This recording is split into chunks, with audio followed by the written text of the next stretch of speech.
Hello students, आज हम आपकी प्रश्नावली 2.1 करेंगे। इस प्रश्नावली में हमें समीकरणों के हल निकालने हैं। तो इन समीकरणों का हल निकालने से पहले हम देखते हैं कि ऐसे कौन से रूल हैं जो इन समीकरणों को हल निकालने के लिए अप्लाई होंगे। तो बच्चों, आपको क्या होगा, जैसे बाई चांस इन समीकरणों में क्या होगा, एक बच्चों इन जो समीकरणों को हल करना है हमें, यहाँ हमें रेखिक व्यंजक दिया होगा, दो पक्ष दिए होंगे।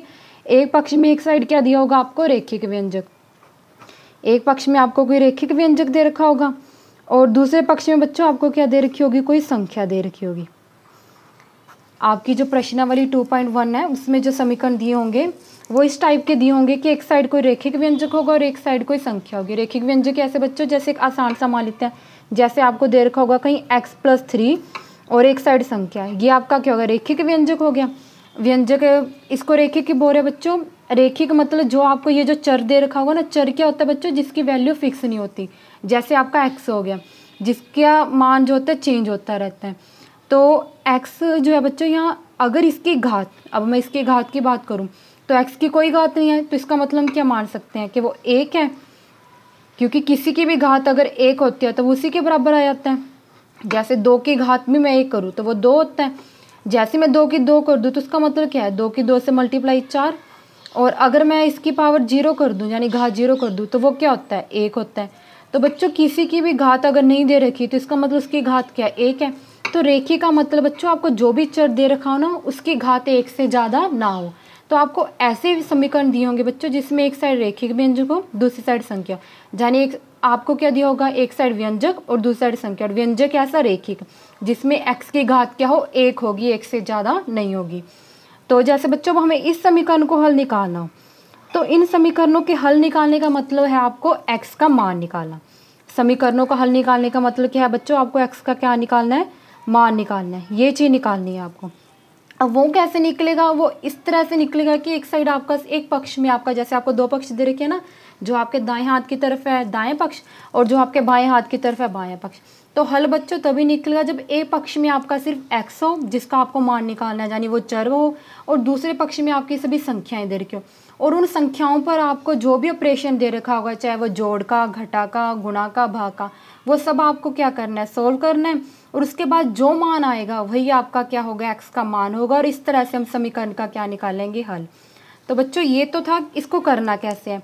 अब हम किसी भी संख्या को, अब यही संख्या है, जैसे x+3 बराबर क्या दे रखे हैं आपको, 5 दे रखे हैं। अब इस समीकरण में ये तो पता चल गया कि हल करना है तो x का मान निकालना है, सिर्फ एक पक्ष में x रखना है। लेकिन यहाँ तो 3 दिया गया है, तो अगर मैं इस 3 को उधर ले जाऊँ तो क्या इस 3 पर कोई फर्क पड़ेगा। यहाँ जो प्लस क्या ये वहाँ भी प्लस का जाएगा, या फिर ये जो 3 है वहाँ जाने के बाद माइनस का हो जाएगा, या फिर ये जो 3 है वहाँ जाने के बाद मल्टीप्लाई का होगा, या फिर ये जो 3 है वहाँ जाने के बाद किसका होगा, डिवाइड का होगा। अब हमें ये देखना बच्चों, ये चीज़ तो आपको पता चल गई कि समीकरणों के हल निकालने का मतलब है एक पक्ष में आपको x का मान निकालना है और एक पक्ष में आपको सिर्फ x रखना है। तो अगर मैं इस वैल्यू को 3 को, जो मेरी इस पक्ष में पड़ी है, इसको मैं इस पक्ष से उठाकर इस पक्ष में लेके आऊँगी, तो क्या इसके साइन पर कोई फ़र्क होगा। अगर यहाँ प्लस का 3 है तो क्या वहाँ भी ये प्लस का रहेगा, जब माइनस का हो जाएगा, जब मल्टीप्लाई का, जब डिवाइड का। तो बच्चों इसी चीज़ का ध्यान रखना है। तो आपको क्या ध्यान रखना है, आपको ध्यान रखना है यदि किसी पक्ष में प्लस की वैल्यू दे रखी है और जैसे ही आप उसका पक्ष चेंज करेंगे तो प्लस किस में जाएगा आपका, माइनस में, और माइनस पक्ष चेंज करने पर किस में जाएगा आपका, प्लस में। प्लस माइनस का हो जाएगा और माइनस किसका होगा, प्लस का। इस तरह बच्चों मल्टीप्लाई जो दी होगी वो किसकी होगी, आपकी डिवाइड में। यानी जो आपका जोड़ था वो घटा में जा रहा था, घटा जोड़ में, गुणा किस में जाएगी, भाग में। अगर गुणा भाग में जा रही है तो भाग किस में जाएगी आपकी, तो भाग जाएगी बच्चों आपकी गुणा में। आपको ये चीज़ ध्यान में रखनी है। तो यहाँ पर अगर हम देखें तो 3 किसका था बच्चों, प्लस का। 3 किसका था आपका, प्लस का था, और 3 का हमने क्या करना है, पक्ष चेंज करना है। तो प्लस की रकम पक्ष चेंज करने पर किसकी होगी, माइनस की। तो बच्चों यहाँ प्लस का 3 है, मतलब ये तो गलत है, प्लस का तो नहीं होगा, तो आपका किसका होगा, घटा का, यानी माइनस का होगा। तो ये सब तो गलत है। तो इसका मतलब x के साथ अगर यहाँ 3 प्लस हो रहा था तो उसका पक्ष चेंज करने पर, दूसरे पक्ष में जाने पर, ये 3 प्लस की जगह किसका होगा, घटा का। तो x बराबर क्या आएगा आपका यहाँ पर, 5 - 3, और x की वैल्यू कितनी आ गई फिर आपकी यहाँ पर आ जाएगी बच्चों, 2। तो आपको इसी चीज़ को ध्यान में रखना है कि जब भी हम किसी संख्या का पक्ष चेंज करेंगे तो अगर वो संख्या प्लस की है तो वो माइनस, चाहे बच्चों संख्या है चाहे चर है, हम चाहे संख्या का पक्ष चेंज करें चाहे चर का पक्ष चेंज करें, जब भी हम पक्ष चेंज करेंगे तो प्लस की चीज़ माइनस में, माइनस की प्लस में, गुना की भाग में और भाग की इसमें जाएगी, गुना में जाएगी। इन चीज़ों का आपको क्या रखना है बच्चों, ध्यान रखना है। तो अब हम करते हैं बच्चों आपकी प्रश्नावली 2.1, इसी कंसेप्ट का यूज करके आपकी क्या होगी प्रश्नावली 2.1 जो होगी सारी सॉल्व हो जाएगी। तो बच्चों फर्स्ट सम करते हैं, हम आज कौन सी प्रश्नावली कर रहे हैं आपकी 2.1, और इस प्रश्नावली का बच्चों फर्स्ट सम क्या है आपका, तो फर्स्ट सम है इसका कि x - 2 = 7। अब आपको ये समीकरण दे रखे है बच्चों कि x - 2 कितना दे रखे है आपको 7 दे रखे है, और आपको इस समीकरण का हल निकालना है। तो हल निकालने का मतलब क्या है बच्चों, हमने x का मान निकालना है। एक पक्ष में क्या रखना है x, अब इस पक्ष में x के साथ क्या आ रहा है 2, किसका आ रहा है वो माइनस का, और अभी हमने क्या डिस्कस किया था कि माइनस का पक्ष चेंज करने पर वो किस में जाएगा प्लस में। तो यहाँ x - 2 है तो ये माइनस का 2 वहाँ जाकर किसका हो जाएगा बच्चों प्लस का, और 7 + 2 कितना होता है आपका 9, और यही आपका क्या है आंसर, और यही क्या है बच्चों आपका आंसर आ गया। तो हमने x का मान ही निकालना, हमें समीकरण को हल करना था, हल करने का मतलब कि आपको x का मान निकालना। तो बच्चों अब हम इसी का दूसरा सम देखते हैं। तो दूसरे सम में क्या कह रखे हैं हमें, दूसरे सम की जो आपकी स्टेटमेंट है वो है आपकी y + 3 = 10। अब हमें इस समीकरण को हल करना है। हल करने का मतलब सेम बच्चों x का मान निकाला था, यहाँ y दे रखा है चर, तो आपको y का मान निकालना है। अब y का मान निकालना है, यहाँ 3 किसका है प्लस का, और प्लस किस में जाएगा आपका माइनस में, तो उस साइड जाते ही ये 3 किसका हो जाएगा माइनस का, और 10 - 3 कितना होता है आपका 7, और यही बच्चों आपका क्या है आंसर। इजी सम है ना बच्चों, बस आपको यही चीज़ ध्यान रखनी है कि प्लस को माइनस, माइनस को प्लस, और जो गुना होगी आपकी वो भाग में, और भाग जो होगी वो आपकी गुना में।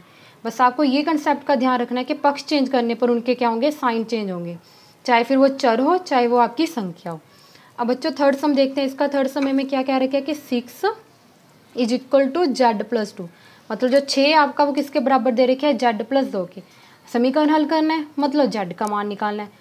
अब z के साथ यहाँ तो क्या दे रखा है 2 दे रखे है प्लस में, तो इसको अगर इस साइड लेके आएंगे पक्ष चेंज करेंगे तो प्लस का 2 था, और पक्ष चेंज करने पर वो किसका हो जाएगा माइनस का 2, और 6 - 2 कितना हो गया आपका 4। तो 4 = z लिखे बच्चों, या फिर z = 4 कहें, उसमें कोई फ़र्क नहीं है, और ये क्या हो गया आपका आंसर। अभी आप कहेंगे मैम ये अगर आपको लग रहा है बच्चों कि ये तो 4 = z था, अब z मैं इस पक्ष में लेके आई हूँ, 4 इस पक्ष में लेके आई हूँ, ये दोनों सेम कैसे हो गए। तो बच्चों इसमें कंफ्यूज नहीं होना। अगर बाई चांस मान लेते हैं आपको कोई 4 = z आ रहा है, जैसे यहाँ पे हम क्लियर कर लेते हैं अगर डाउट आपके मन में आ रहा है, तो बच्चों चलो मान लेते हैं कि मैं z इधर लेके आ रही हूँ, तो यहाँ किसका है प्लस का, यहाँ आते किसका होगा माइनस का, और ये 4 इस साइड किसका है प्लस का, तो वहाँ जाते किसका होगा माइनस का। अगर दोनों साइड सेम निशान है तो वो आपस में क्या हो जाएंगे कैंसिल, तो यहाँ से भी z कितना आ रहा है 4। तो बच्चों इसमें कंफ्यूज नहीं होना, जब भी आपको कोई एक चर और संख्या बराबर दे रखी हो तो 4 = z तो नहीं कहेंगे, हम मान तो z का निकाल रहे हैं, तो हम क्या कहेंगे कि z की वैल्यू कितनी आ रही है आपकी 4 आ रही है। बस थोड़ा लिखा है हमने, क्योंकि हमने क्या लिखना है कि z का मान निकालना है। तो यहाँ पे ये आपका क्या होगा z = 4 आंसर। अब बच्चों फोर्थ सम देखते हैं इसका। तो फोर्थ सम क्या है आपका 3/7 + x बराबर कितना दे रखे आपको 17/7। इस समीकरण का हल निकालना है। हल निकालना मतलब क्या वही बच्चों x का मान, तो इस x के साथ ये तो 3/7 किस में है प्लस में है, तो उस पक्ष में जाएगा तो ये किसका हो जाएगा माइनस का। अब बच्चों दोनों संख्याओं का हर क्या है सेम है, तो हर तो 7 ही आएगा, तो 17 में से क्या माइनस करेंगे 3, और वो कितना होता है बच्चों आपका 14 होता है ना। 17 में से 3 गया कितना आ गया बच्चों आपका 14, 14/7, और 7 के टेबल पर 7 आएगा 1 पर, 14 आएगा 2 पर, और 2/1 कितना आ गया आपका 2, क्योंकि किसी भी संख्या के नीचे अगर 1 हो तो वो संख्या उसी संख्या के बराबर आ जाए, जैसे 2/1 2 के, 4/1 4 के, 7/1 7 के। तो यहाँ 2/1 आ रहा तो आपका क्या आ गया 2, तो x की वैल्यू क्या आ रही है बच्चों आपकी 2, यही आपका क्या है आंसर है। एक बार फिर से बच्चों इस सम को डिस्कस कर लेते हैं। आपको क्या सम दिया गया था कि 3/7 + x = 17/7। इस समीकरण का हल निकालना था, x का मान निकालना था बच्चों में। तो 3/7 यहाँ किस में x के साथ प्लस में है। अगर किसी संख्या के आगे कोई निशान है तो हम उसको प्लस का मान के चलते हैं। अब यहाँ प्लस का है तो वहाँ जाती किसका होगा, माइनस का, क्योंकि प्लस किस में चेंज होता है, माइनस में। अब ये क्या दे रखे थे बच्चों, आपको एक प्रीमिय संख्या दे रखी थी। प्रीमिय संख्याओं का जब भी हमने जोड़ना हो या घटा करनी हो, उनका हर हमें क्या होता है, सेम करना पड़ता है। यदि हर सेम नहीं होता तो हम लघुत्तम निकालते हैं। यहाँ हर सेम था, अगर हर सेम हो तो ऊपर वाली संख्या ऊपर वाली में से माइनस हो जाती है। तो 17 में से 3 गया, कितना आ गया आपका 14, और 14/7, और 7 के टेबल पर 14 कितने पर आता है, 2 पर। तो आपका आंसर क्या आ गया बच्चों, 2। ये आपका 4th सम था। अब हम इसी एक्सरसाइज का आपका 5th सम करते हैं।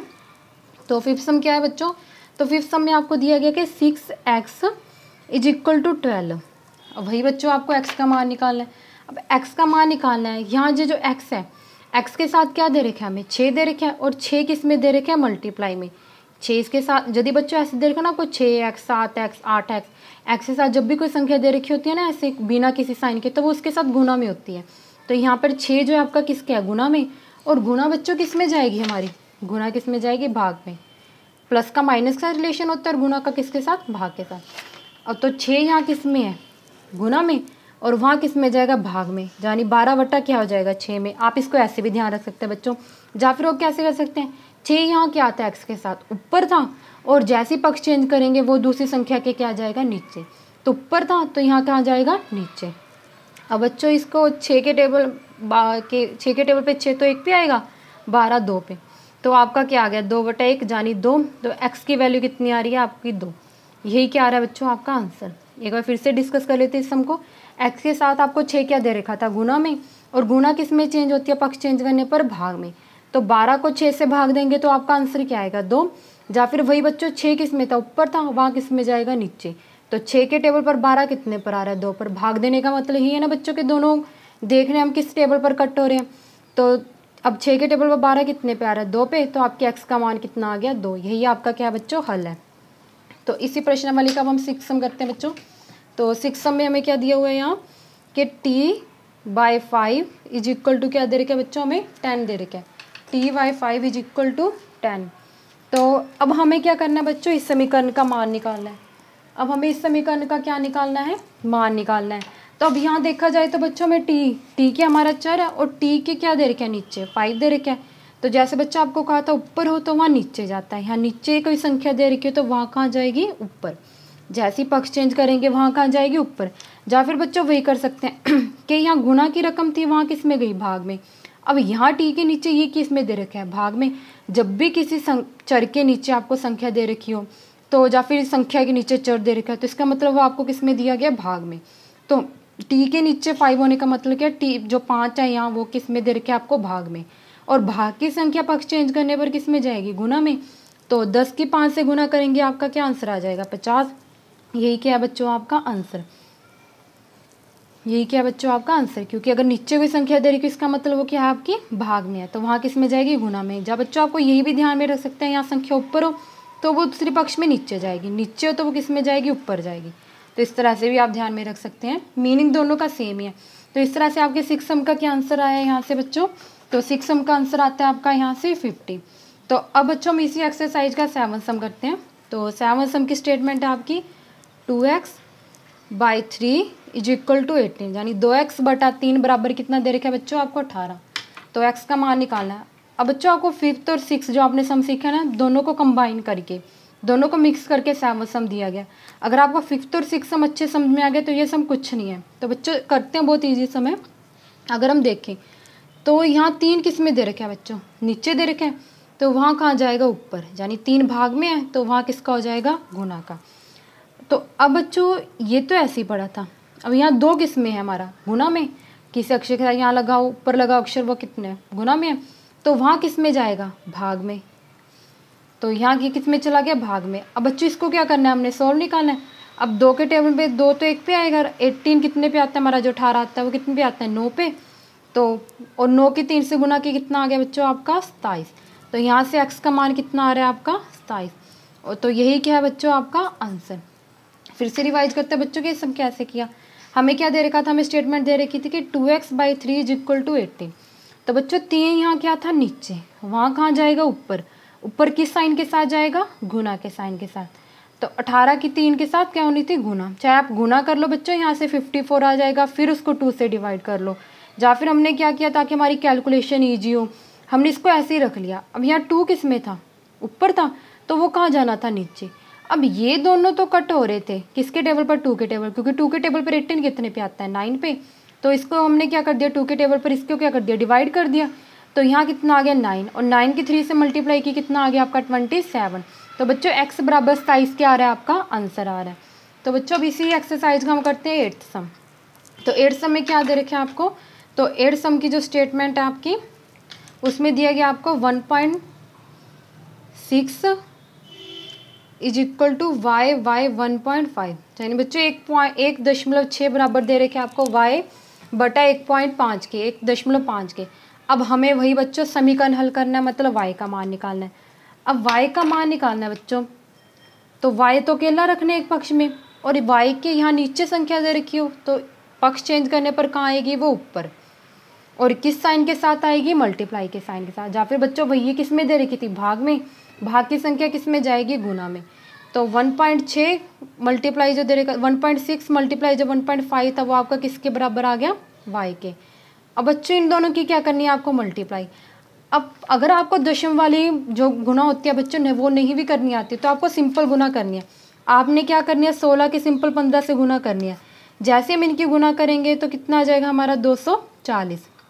जब भी अगर आपको दशम वाली संख्या दे रखी है और बच्चों आपको समझ में आए कि इसको कैसे गुना करनी है, तो आपने हमेशा क्या करना है, बिना दशमलव के सिंपल गुना करनी है। तो गुना करें, आप इसको गुना करके देखिएगा आपका 240 आ जाएगा। लेकिन मुझे किसकी निकालनी थी, 1.6 और 1.5 की। तो अब दशमलव तो यहाँ भी आना था, तो बच्चों उसके लिए क्या करना है, यहाँ दशमलव के बाद कितने अक्षर हैं, 1। यहाँ दशमलव के बाद कितने अक्षर हैं, 1। तो टोटल कितने हुए, 2। तो गुना करने के बाद जितना भी आपका नंबर आए पीछे से गिनना बच्चों, 1 2। तो 2 नंबर गिनने के बाद क्या लगा देना है आपको, पॉइंट। तो इसकी अगर मैं मल्टीप्लाई की बात करूँ तो आंसर कितना आना था आपका 2.40, या फिर बच्चों 2.4, दोनों ही ठीक है। तो फिर से बताते हैं बच्चों, जब भी आपको दशमलव वाली गुना करनी हो तो आप क्या करेंगे, सिंपल वही गुना करेंगे जो अब तक आप करते आए। अब गुना करने के बाद फिर आपने क्या करना है, जो संख्याओं की गुना किया उनके पीछे देखना है कि दशमलव के बाद कितनी संख्या थी। जैसे यहाँ भी 1 थी, यहाँ भी 1 थी, टोटल 2 हो गई। तो गुना करने के बाद जो आपको उत्तर मिला है तो पीछे से उतने ही नंबर है, जैसे 2 थे तो मैंने पीछे से 2 नंबर छोड़कर क्या लगा दिया, दशमलव लगा दिया। तो वो क्या होगा आपका आंसर। तो इस समय हमें इन दोनों की मल्टीप्लाई करनी थी सिंपल, वो 240 आया था और पीछे 2 अक्षर थे, 2 पॉइंट क्या आ गया आपका 40 आंसर आ गया y का। या फिर बच्चों y बराबर कितना आ गया 2.40, यानी 2.40 है। या फिर इसका आंसर क्या कह सकते हैं हम, 2.4। दोनों ही क्या है आपके आंसर है। तो अभी इसी एक्सरसाइज का बच्चों हम 9th सम देखते हैं। तो 9th सम में क्या दिया गया हमें, तो 9th सम में क्या रखा है कि 7x - 9 इज इक्वल टू 6। तो बच्चों ये आपको एक समीकरण दे रखा है कि 7x - 9 बराबर क्या दे रखा है 16, और इसका क्या निकालना है, हमने हल निकालना है। तो बच्चों पहले देखें यहाँ 9 किसका है, माइनस का, तो उस साइड किसका होगा, वो प्लस का है ना। माइनस किस में जाता है, प्लस में। तो माइनस का 9 था, वहाँ जाती है किसका हो गया, प्लस का। तो बच्चों 16 को 9 में जोड़ेंगे तो कितना होगा हमारा 25। 16 9 को जब जोड़ते हैं तो हमारा कितना आ जाता है बच्चों, 25 आ जाता है, ठीक है। तो उसके बाद बच्चों अब 7x, अब 7x बराबर कितना है 25, और x के साथ क्या हो रहा है, मल्टीप्लाई। तो वहाँ वो किस में चला जाएगा हमारा, डिवाइड में। यहाँ किस में चला जाएगा हमारा, वो डिवाइड में। तो आपका x का मान कितना आ गया 25/7। अब ये बच्चों 7 के टेबल पर 25 नहीं आता तो हम यहीं पर आंसर लिख देंगे। अगर जो आ रहा होता तो इसको डिवाइड करते। तो x का मान आपका 25/7, यही क्या आपका आंसर। फिर से देखते हैं बच्चों, समीकरण हल करना था, x का मान निकालना था। तो पहले हमने देखा कि 7x के साथ ये जो 9 दे रखा है वो किस में दे रखे है हमारा माइनस में, तो उस साइड किसका होगा, प्लस का। अब 16 + 9 कितना हो गया आपका 25। अब x के साथ 7 कितना दे रखा है, मल्टीप्लाई में, तो वहाँ का आ जाएगा डिवाइड में। तो x बराबर कितना हो गया आपका 25/7, यही क्या बच्चों आपका आंसर है। एक चीज़ ध्यान में रखना बच्चों, आप सोच रहे होंगे कि मैम इसको पहले आप 9 लेके गई, इसको ऐसे भी तो कर सकते थे। जैसे ये रकम दे रखी है आपको 7x - 9 is equal to 16। Ma'am इसको ऐसे भी तो कर सकते थे, x - 9 ऐसे पड़ा है, 7 मल्टीप्लाई में, तो वहाँ कहाँ चला गया, डिवाइड में। नहीं बच्चों, ये चीज़ हमेशा ध्यान रखना कि अगर आपको जो चर वाली संख्या दे रखी है, अगर उसके साथ आपको कोई संख्या दे रखी है प्लस में या माइनस में, तो पहले बच्चों हम प्लस और माइनस वाली संख्या सोल्व करेंगे उस x के साथ, उस चर के साथ दी गई गुणा वाली जब भाग वाली संख्या, वो हम बाद में सोल्व करेंगे। तो पहले बच्चों आपको अगर ऐसे सोल्व करेंगे तो आपका गलत होगा, क्योंकि पहले हमें इस संख्या को सोल्व करना है। तो आप ध्यान रखना बच्चों, पहले प्लस या माइनस वाली संख्या सोल्व करनी है, फिर x के साथ जो नंबर लगा होगा उसको सोल्व करना है। यहाँ x ऊपर था 7 के, मल्टीप्लाई में था तो डिवाइड में ले गए। यहीं अगर x बटा 7 दिया होता तो वो डिवाइड में होता, तो मैं जब वहाँ जाकर 25 के साथ से क्या कर देती, मल्टीप्लाई। तो इस चीज़ का ध्यान रखना बच्चों, पहले प्लस या माइनस वाली चीज़ सोल्व करनी है, फिर x के साथ गुणा में है तो वो भाग में जाएगी, भाग में है तो वो गुणा में जाएगी, फिर दूसरी संख्या सोल्व करनी है हमें। तो बच्चों अभी इसी एक्सरसाइज का हम देखते हैं टेंसम। तो टेंसम जो है आपका, तो टेंसम में क्या दे रखे आपको, 14y minus 8 is equal to 13, यानी 14y माइनस 8 बराबर कितना दे रखे बच्चों आपको, 13। इस समीकरण को क्या करना है आपने, हल निकालना है। तो वही बच्चों, अब पहले 14 को नहीं उधर लेके जाना, 8 यहाँ किसके है, माइनस का, वहाँ जाते ही किसका होगा, प्लस का। और 13 और 8 को जब हम प्लस करेंगे तो कितना होगा बच्चों, 21, यानी 21 हो जाएगा। अब y के साथ 14 किस में है, मल्टीप्लाई में, तो वहाँ किस में जाएगा, वो डिवाइड में है ना। y के साथ 14 जो हमारा दे रखा था वो मल्टीप्लाई में दे रखा था, तो वहाँ जाएगा डिवाइड में, या फिर ऊपर था नीचे। अब 14 के टेबल पर तो 21 नहीं आता बच्चों, पर अगर मैं 7 के टेबल की बात करूँ तो 7 के टेबल पर ये कितने पे आता है, 3 पर, और ये कितने पर आता है, 2 पर। तो बच्चों 21/14 की जगह मेरा आंसर क्या आ जाएगा, 3/2, क्योंकि दोनों एक टेबल मिल गया ना मुझे जिस पर आ रहे हैं 7 पर। तो आपका यहाँ पे क्या आंसर आ जाएगा बच्चों, 3/2, ये क्या आपका आंसर। अब बच्चों 11वां सम देखते हैं हम इसी एक्सरसाइज का। तो 11वां सम में क्या है बच्चों आपके, 17 + 6p इज इक्वल टू 9। ये आपको कोई समीकरण दे रखा है, इसका आपको हल निकालना है। तो बच्चों भाई अब p के साथ जब p के मल्टीप्लाई में, जब p के नीचे, उस संख्या को नहीं छेड़ना, पहले दूसरी देखनी है। अब 17 यहाँ p वाली संख्या के साथ क्या हो रहा है, प्लस में, इसको तो यहीं रखते हैं, पहले इसको देखते हैं। तो ये यहाँ प्लस में हो रहा है तो वहाँ किस में जाएगा, माइनस में।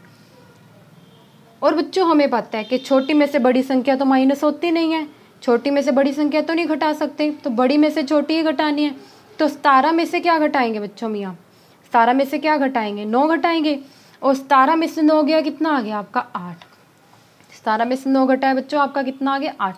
पर बच्चों अब क्या देखना है, 8 आएगा कि -8। अब देखो बच्चों, ये तो आपको पता है कि छोटी में से बड़ी संख्या नहीं घटा सकते, बड़ी में से छोटी घटानी थी, इसलिए 17 में से 9 घटाए 8। अब बड़ी संख्या के आगे किसका निशान है, घटा का, बड़ी संख्या के आगे किसका निशान है, माइनस का।